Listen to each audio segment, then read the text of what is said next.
यहाँ पर बहुत कुछ सीखने को मिला। जैसे पहले बस एनजीओ के बारे में पता था, लेकिन सर ने मुझे बताया कि एनजीओ खुलता कैसे, कितने मेंबर चाहिए यहाँ पे, और ये बताया नेशनल एनजीओ के अंदर मतलब काफ़ी स्टेट से मेंबर चाहिए। ट्रस्ट के अंदर तो होता है कि ब्लड रिले चल जाता है, लेकिन यहाँ पे अलग अलग स्टेट से मतलब लोग चाहिए, मेंबर चाहिए।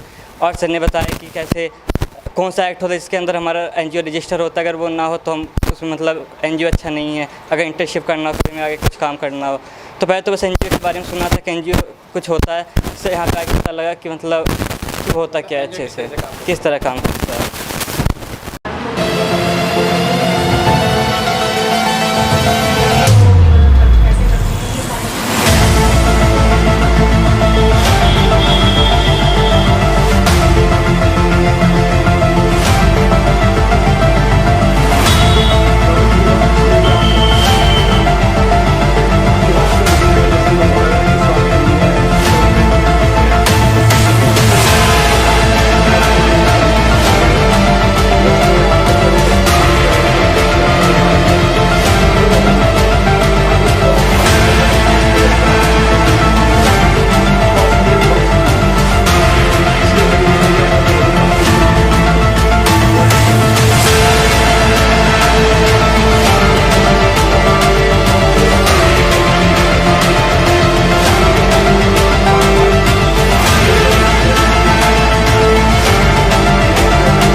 आपकी तरह बहुत सारे स्टूडेंट्स यहाँ आ चुके हैं। एक क्वेश्चन है इससे जान से। नमस्कार, आप देख रहे हैं राइट इंडिया प्लस। इस वक्त मौजूद हैं हम बदरपुर विधानसभा के मीठापुर में miracle health and educational society के मीठापुर ब्रांच में मौजूद हैं। यहाँ पर कुछ जैसे कि आप देख रहे हैं कुछ छात्र और छात्राएं इग्नू कॉलेज से आए हुए हैं और एनजीओ के बारे में जानने का कि एनजीओ किस तरह से काम करती है, किन किन क्षेत्रों में एनजीओ काम करती हैं, उसकी जानकारी लेने के लिए एक इनका प्रोजेक्ट होता है जिसको लेके यहाँ पे 5 लोगों की टीम है जिसमें छात्र और छात्राएं हैं। सबसे पहले इनसे बात करेंगे कि आज एनजीओ में आए हैं और क्या क्या जानकारी इनको मिली है, क्या क्या चीज़ इनने यहाँ पे एनजीओ के जो यहाँ पे डायरेक्टर हैं, जो संस्थापक हैं, उनसे जानने की कोशिश की और क्या क्या इन्होंने जाना। तो सबसे पहले अपना परिचय दीजिए। मेरा नाम विनीत कुमार है और मैं BSW का फर्स्ट ईयर का स्टूडेंट हूँ। और आज हम यहाँ आए थे miracle health and educational society में। काफ़ी अच्छा लगा। यहाँ अनिल सर हैं और मीरा मैम हैं और बीना मैम है। यहाँ की काफ़ी जानकारी मिली हमें कि और भी ब्रांचेस हैं इनकी, काफ़ी वर्क करते हैं ये और अच्छा, एक चीज़ मैं आपसे और पूछना चाहूँगा, जैसे आपके इग्नू से आपको एक प्रोजेक्ट बना है कि एनजीओ में चाहिए, वहाँ पे कुछ दिन क्लास अटेंड कीजिए और एनजीओ के बारे में जानिए। तो किस तरह से प्रोजेक्ट होता है ये आपका सालों साल चलता रहता है या साल में 1 या 2 बार इस तरह के प्रोजेक्ट आप लोगों को दिए जाते हैं? इस तरह के प्रोजेक्ट हर साल दिए जाते हैं, अलग अलग तरह से हर साल दिए जाते हैं। तो हर साल अलग अलग छात्र यहाँ पे अलग अलग एनजीओ में जाते हैं।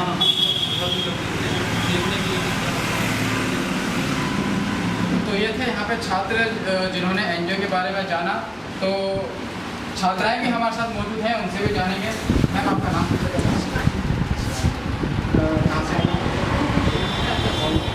एनजीओ की तरफ से यहाँ पे आप आए हैं? अच्छा, तो एनजीओ में क्या क्या खास बातें आपको पता चली और जिस तरह से मेरा सर से क्वेश्चन है कि इस ऑर्गेनाइजेशन की हिस्ट्री क्या है, मतलब इस ऑर्गेनाइजेशन का स्टार्टअप कहाँ से हुआ, आपको आइडिया कैसा है, क्या वुमेन की मदद कर सकते हैं और कैसे वुमेन को एम्पावर कर सकते हैं, विडोज गर्ल्स की मदद कर सकते हैं। तो मेरे क्वेश्चन आपसे। बहुत अच्छा आपने क्वेश्चन किया। मैं आपको देता हूँ। एक्चुअली क्या है, बचपन से ही ना मैं अपने पिताजी के बहुत करीब रहा हूँ। मेरे पिताजी ने हमेशा से गरीब लोगों की हेल्प की है। मैं बताना चाहूँगा, यहाँ पर एक बहुत बड़ा स्कूल है, आज से 40 साल पहले स्कूल आता है, यहाँ बस नहीं आती थी। तो मेरे पिताजी ने सरकार से मांग करके वहाँ पर बस से शुरुआत करवाई। उसके अलावा यहाँ पर मीठापुर में हरिद्र बस्ती है, वहाँ 200 गरीब लोगों को 120 के प्लॉट सन 1984 में श्रीमती इंदिरा गांधी जी की सरकार थी, 20 सूत्री योजना के तहत में 200 गरीब लोगों को 120 से प्लॉट दिलवाए थे। और एक बार उस कॉलोनी में बाढ़ से आ गई थी, बारिश में इतना पानी आ गया था वहाँ पर कि नाव चली थी वहाँ पर। मेरे पिताजी ने वहाँ पर बंजारा करवाया था। तो मैंने बचपन से देखा कोई भी गरीब आदमी होता था उनकी हेल्प करता था। तो जब से मैं करता भी मैं भी हेल्प करूँ। इसके अलावा मैं सामाजिक संगठनों में रहा हूँ, आईटी क्षेत्र में रहा हूँ, तो मैंने देखा जो हमारी माताएं बहनें हैं, बेटियाँ हैं, ये सब काफ़ी पिछड़े रूप में रहती हैं। कहीं ना कहीं समाज का वर्ग ने दबा रखा है। तो मेरे मन में आया कि मैं किसी तरीके से हेल्प कर पाऊँ। तब मैंने 2012 में इस संस्था की स्थापना की और संस्था के द्वारा विभिन्न प्रोग्राम हम लोग करते रहते हैं। जैसा मैंने आपको बताया था कि लगभग 2012 में संस्था बनाई थी। पहले हम हेल्थ और एजुकेशन काम करते थे।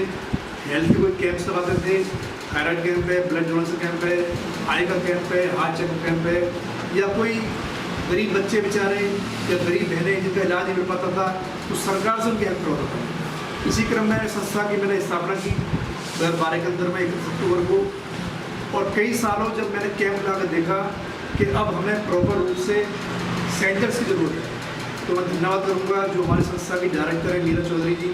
4 साल पहले इनके पति जी मेरे दोस्त थे प्रभात चौधरी जी, उनके द्वारा मेरी से मुलाकात हुई और जो अनुभव के पास में, तो हमने सेंटर 1 की स्थापना करी यहाँ मीठापुर लखनपुरी पार्ट 1 के अंदर में। फिर हमने सेंटर 2 पूरा लखनपुरी पार्ट 2 में, फिर सेंटर 3 पूरा हमने किराड़ी के अंदर में, सेंटर 4 बदरपुर में, सेंटर 5 मोड़ में। तो आज हमारे 5 सेंटर चल रहे हैं जहाँ पर बहन बेटियों को सिलाई कढ़ाई course, parlour course, art and craft का कोर्स और कंप्यूटर कोर्स करवाए जाते हैं। इसके साथ साथ सरकार के द्वारा विभिन्न योजनाओं को भी हम लोग लागू करवाते हैं। जैसे विधवा बहनें हैं, उनकी पेंशन की मदद करनी है, बुजुर्ग पिता हैं, माताएं हैं, उनकी हेल्प करवानी है, विकलांगों की हेल्प करवानी है, या विधवा बहनें हैं उनकी बेटियों की शादी के लिए सरकार से 51,000 मदद करवाते हैं। विभिन्न प्रोग्राम हम लोग करते रहते हैं। तो आपका क्वेश्चन अच्छा था। मैंने बचपन से मैंने सीखा। आज भी मेरे पिताजी मौजूद हैं, 77 ईयर्स की एज है, आज भी वो लोग मदद करते हैं, तो उनसे मुझे हमेशा प्रेरणा मिली। उसी प्रेरणा को आगे बढ़ाने के लिए मैं काम करता रहता हूँ। अनिल शर्मा जी, एक सवाल मैं भी आपसे पूछना चाहता हूँ। जैसे कि मुझे पता चला है कि आप भी कहीं ना कहीं एक राजनीतिक पार्टी आम आदमी पार्टी से जुड़े हुए हैं और एनजीओ भी चलाते हैं, तो आम आदमी पार्टी से टाइम निकाल कर एनजीओ को किस तरह आप टाइम देते हैं? देखिए, सब ऊपर वालों की कृपा होती है। जब आदमी करना चाहे तो कहीं ना कहीं काम कर सकता है। इसके अलावा आप लोगों को जानकारी है, क्षेत्र की भी समस्या हो चुकी है, उसको भी फाइट कर रहा हूँ। और जो समस्याएं होती हैं मैं आपको बताना चाहूँगा। हमारे क्षेत्र में पोस्ट ऑफिस बना हुआ है, इसमें भी मेरा बड़ा सहयोग रहा है। पोस्ट ऑफिस बना हुआ है। इसके अलावा आप मोबाइल स्कूल पर आप जाइए, वहाँ मंदिर बना हुआ है, मीठापुर धाम मंदिर बना हुआ है।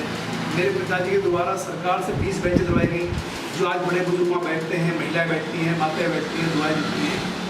इसके अलावा जो कॉलोनियों में साइन बोर्ड लगे हुए हैं, गेट लगे हुए हैं, वो भी दिल्ली सरकार के भागीदार कोष द्वारा हमने लगवाए हैं। बहुत सारे काम हमने किए हैं, कर रहे हैं। लोगों को दुआएं मिलती हैं, बड़ी खुशी मिलती है हमें, उससे ताकत आती है, हिम्मत आती है और हम काम कर पाते हैं। तो ये थे अनिल शर्मा जी। इसी कड़ी में हम जो संस्था है उनके डायरेक्टर मीरा चौधरी जी भी यहाँ मौजूद हैं, उनसे भी बात करने का प्रयास करेंगे, क्योंकि जो ये छात्र छात्राएं इग्नू से आई हैं, यूनिवर्सिटी से आई हैं, ये पहली बार नहीं है, इससे पहले भी कई लोग आए हैं। तो क्या रिस्पॉन्स में क्या कहना चाहेंगे जो छात्र छात्राएँ आपके पास आती हैं एनजीओ के बारे में जानकारी लेने के लिए, तो क्या कुछ कहना चाहते हैं इस बारे में? हमारे पास 2019 से इग्नू के बच्चे आते हैं इग्नू के द्वारा। 3 साल हो गए। हाँ, 4 साल चल रहे हैं। फर्स्ट ईयर MSW के बच्चे आते हैं, BSW के बच्चे आते हैं। हर साल यानी BSW 3 साल होते हैं, 3 साल के बच्चे हमारे पास आते हैं। तो हमें बहुत अच्छा लगता है, बच्चों से बहुत कुछ सीखने को मिलता है और प्लस में हमारे काम के बारे में बच्चों को बताना भी बहुत अच्छा लगता है। तो बहुत ही अच्छा लगता है कि हम अपने एनजीओ के बारे में इतना चीज़ बता पाए और बच्चों को सिखा पाए। तो क्या लगता है आपको, 4 साल से बच्चे आपके पास आ रहे हैं, तो एनजीओ के बारे में जानकारी मिलकर कुछ बच्चों के अंदर कुछ आपको लग रहा है कि इम्प्रूवमेंट हुआ है? मतलब हाँ, नहीं, ये एनजीओ एकदम ग्राउंड लेवल से और बारीकी से काम करता है, तो बच्चे कुछ से कुछ सीख के जाते हैं। जैसे कि आपने कुछ समय पहले आपने बच्चों से जाना तो आपको उसे पता चल गया होगा, लेकिन बच्चे यहाँ से बहुत कुछ सीख के जाते हैं यहाँ से, क्योंकि ग्राउंड लेवल से बेसिक काम कर रहे हैं। और सर जिस हिसाब से यहाँ टाइम देते हैं बच्चों के लिए ना, उस हिसाब से कुछ हमें भी बहुत कुछ मिलता है और हमें जो बच्चों को बहुत कुछ सीख के जाते हैं बच्चे। मीरा चौधरी जी इसी कड़ी में हमारे साथ मैडम मौजूद हैं, तो मैम स्वागत है आपका राइट इंडिया प्लस में।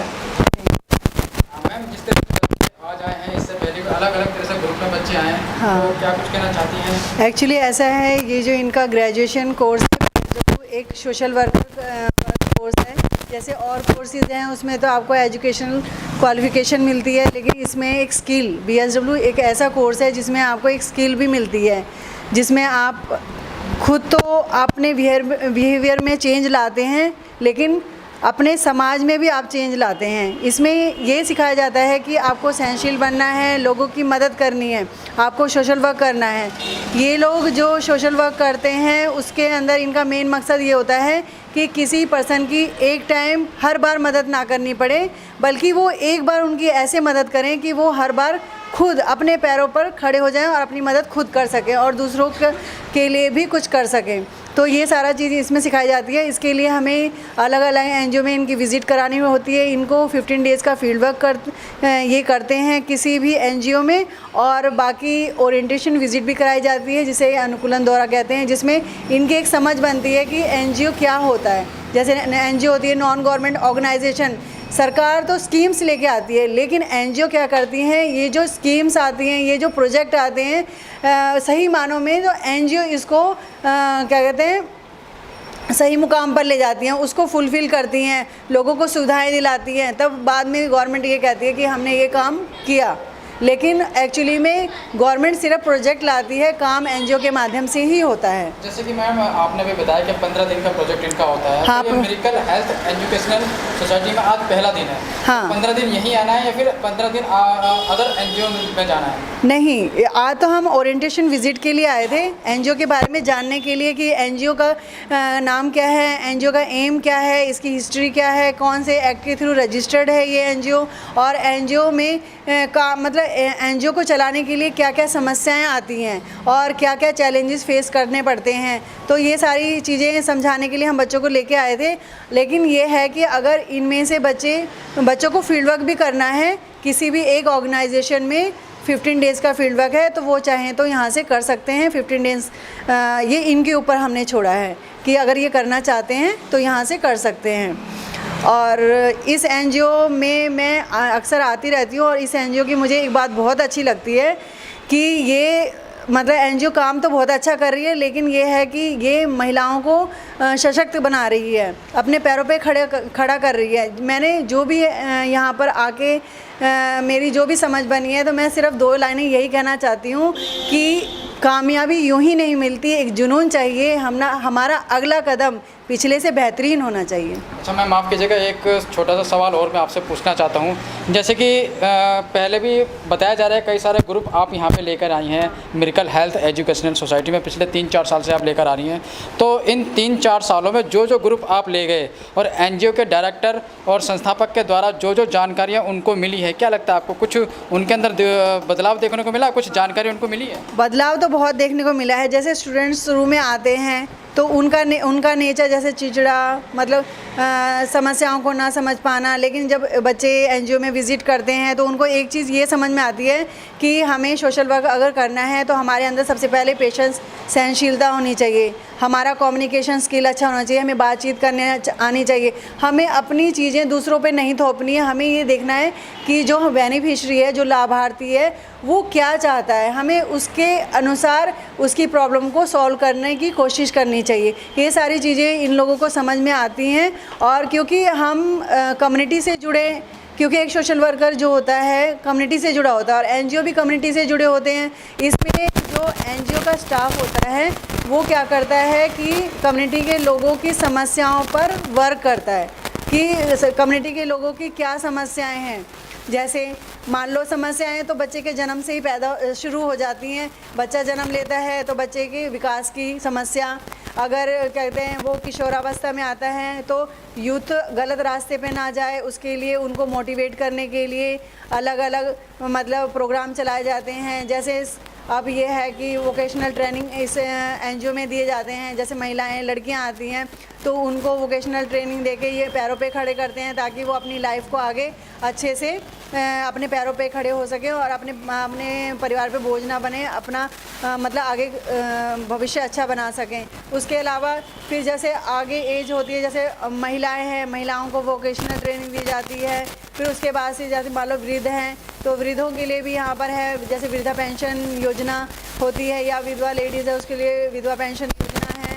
और भी जैसे लड़कियाँ हैं जो कि असहाय हैं, जिनकी फैमिली उनकी शादी नहीं करा पाती हैं या उनको आर्थिक तंगी है, तो एनजीओ उनके लिए काफ़ी मतलब मदद करती है। उसकी सिचुएशन देखते हुए पहले उनके घर का विज़िट किया जाता है, सारी चीज़ें समझी जाती हैं। पूरा मतलब कहते हैं ना कि कोई भी हम काम करते हैं तो एकदम से हम किसी की मदद नहीं करते, पहले हम उसका पता लगाते हैं कि बेनिफिशरी कौन है, उसकी आर्थिक स्थिति कैसी है, फैमिली बैकग्राउंड कैसा है, सही मानों में वो इस सुविधा के लिए हकदार है या देना चाहिए। तो ये सारी चीज़ें मतलब एनजीओ बहुत बारीकी से काम करता है।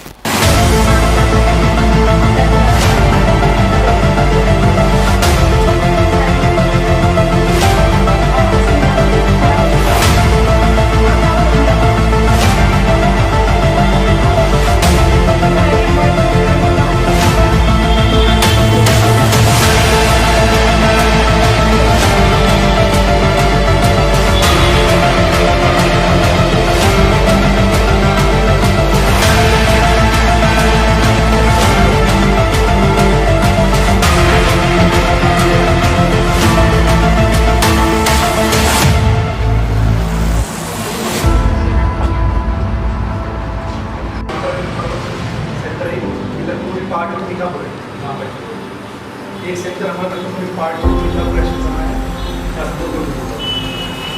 एक सेक्टर हमारा खिलाड़ी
इस वीडियो को लाइक करें, हमारे चैनल को सब्सक्राइब कर बेल आइकन जरूर प्रेस करें हमारी न्यू वीडियो